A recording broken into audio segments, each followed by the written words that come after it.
మన ముకుంద జ్యువెలర్స్ వారి నూతన బ్రాంచ్ ఈ నెల 20న జూబ్లీహిల్స్ లో ఘన ప్రారంభం. ఓపెనింగ్ సందర్భంగా అన్ని జ్యువెలరీపై ఉన్న విఏ మీద ఫ్లాట్ 10% తగ్గింపు, no making charges.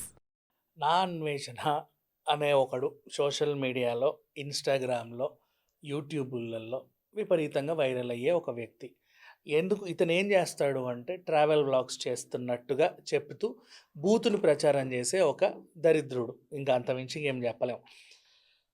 Travel vlogs చాలామంది చేసే వాళ్ళని కూడా చూసాం. అంటే మనకి వేరే దేశాలకు వెళ్ళి అక్కడ మనం చూడలేనివన్నీ, అంటే మనం వెళ్ళలేం కాబట్టి అవన్నీ దగ్గరుండి చూపించి అక్కడి రుచులన్నీ వాళ్ళు తింటున్నా సరే మనకి ఆ రుచి తెలిసిపోతుంది. అంటే అంత డీప్గా చేస్తారు వాళ్ళు.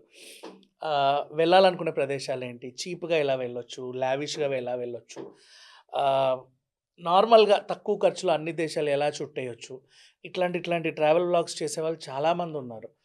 ముచ్చటేస్తుంది. ఒక అబ్బాయి, ఆయన పేరేంటో, ట్రావెలరు, రీసెంట్గా ఈజిప్ట్ వెళ్ళాడు. ఈజిప్ట్ ఎంత బాగా చూపించాడంటే ఈజిప్ట్లో ఎవరెవరు మోసం చేస్తారు, మనం ఎలా జాగ్రత్తగా ఉండాలి. ఇప్పుడు పడవ ఒక దగ్గర ఏదో ఐలాండ్ ఉంది, బనానా ఐలాండ్. ఆ ఐలాండ్కి వెళ్ళాలి అంటే ముందుగా మాట్లాడుకోరంట రేటు. ఎక్కాక పడవ స్టార్ట్ అయ్యాక ఇప్పుడు చెప్పండి అని చెప్పి రేటు మాట్లాడతారు. అంటే అదొక దందా. అట్లాంటివి మనకి ఇప్పుడు అబ్బాయి చెప్పాడు కాబట్టి నెక్స్ట్ టైం వెళ్ళే వాళ్ళు ఏం చేస్తారు, లేదు రేటు చెప్పు తర్వాతే పడవ ఎక్కుతాం అంటారు. ఓ 1000 రూపాయలన్నా మిగిల్చుకుంటారు కదా అట్లీస్ట్. నెక్స్ట్ తర్వాత ఒక టెంపుల్, తెలుసో తెలియకో వెళ్తారు జనాలు. దానికి టూరిస్టులకైతే 900 అంట ఎంట్రీ ఫీ. అంత వెళ్ళాల్సిన అవసరం లేదు, బయట నుంచి కూడా చూపించవచ్చు. ఆ వైపు రోడ్డు నుంచి వెళ్తే చూడండి టెంపుల్ ఇలా బయట నుంచి చూడొచ్చు, ఏముంది జస్ట్ అవే కాదు, దగ్గరుండి ముడతాం, అంతకుమించి ఏం లేదు. ఆ 900 సేవ్ అవుతాయి కదా, పెద్దగా చూసేదేం లేదు అని చెప్పుకొచ్చాడు.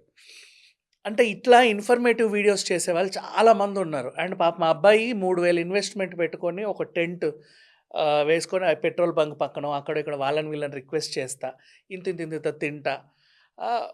నెక్స్ట్ ఆ తిండిలో కూడా ఎవడైనా మోసం చేస్తే వాడు నన్ను మోసం చేశాడని చెప్తా. నెక్స్ట్ టైం వెళ్ళే వాళ్ళు జాగ్రత్తగా ఉంటారు కదా, అది ఇన్ఫర్మేటివ్ వీడియోస్ అంటే. కానీ ఈ నాన్వేషన్ అనేవాడు మన తెలుగులో బూతు పదాలు ఏవైతే ఉంటాయో బూతులని వెతికి ఆ బూతు పదాలతో విదేశాల్లో ఉన్నటువంటి రెస్టారెంట్లు కానీ, రిసార్ట్లు కానీ, ఏమన్నా షాపులు కానీ వాటి పేర్లన్నీ చూపించుకుంటూ అక్కడ ప్రాస్టిట్యూషన్ చూపించుకుంటూ అక్కడున్న, అంటే ప్రతి దేశంలో ఎంత నీచమైతే ఉంటుందో ఆ నీచాన్ని మాత్రమే వీడు చూపించేవాడనమాట. ఈ నీచాన్ని ఎంజాయ్ చేసే 15 లక్షల మంది ఉన్నారు మహాప్రభువులు. వీళ్ళందరికీ శతకోటి వందనాలు పెట్టాలి. ఆ దరిద్రాన్ని ఎంజాయ్ చేసేవాళ్ళు. ఇక్కడ దేవుడికి మనకంటూ ఒక సంథింగ్ ఉంది, ఒక టైప్ ఆఫ్, ఎంత కాదనుకున్నా మన నరం ఒప్పుకున్నా ఒప్పుకోకపోయినా నాస్తికుడో ఇంకేకుడో అయినా సరే దేవుడు అనే ఒక పదం మనకు మాత్రం ఒక ఎమోషన్.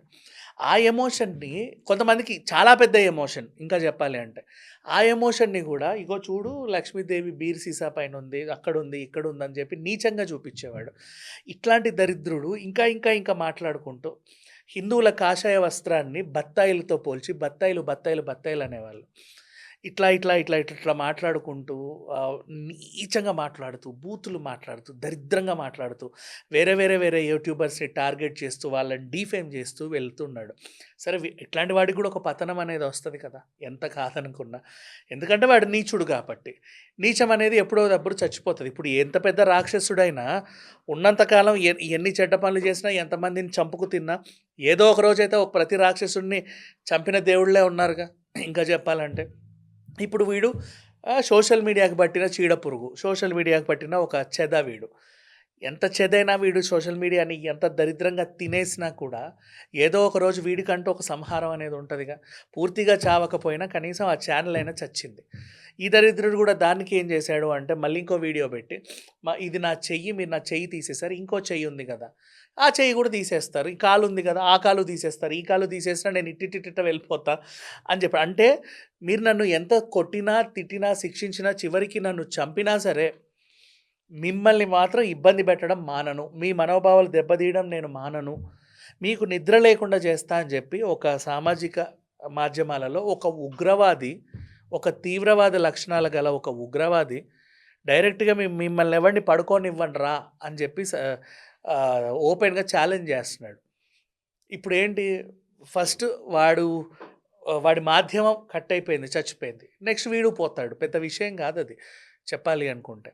అనకూడదు ఒక మనిషిగా ఇంకో మనిషిని అట్లా. కాకపోతే ఇదేంటంటే వీడి వల్ల నిద్రలేని రాత్రులు చేపిస్తా అంటే ఎంతోమందిని ఇబ్బంది పెట్టు, ఎంతోమందిని టార్గెట్ చేసి మాట్లాడుతున్నప్పుడు ఇట్లాంటి వాళ్ళు ఉన్నా ఒకటే, ఊడినా ఒకటే. భూమికి భారం ఇంకా చెప్పాలి అంటే. సరే వాటెవర్. మొత్తానికైతే వీడికి సంబంధించిన ఒక చెండాలం కట్ అయిపోయింది. ఇంకా గూడా ఓ 600 మంది మహానుభావులు ఫాలో అవుతున్నారంట. మరి దండేసి దండం పెట్టాలి. వాళ్ళకేం కావాలో ఈ నీచంలో. Thank you so much.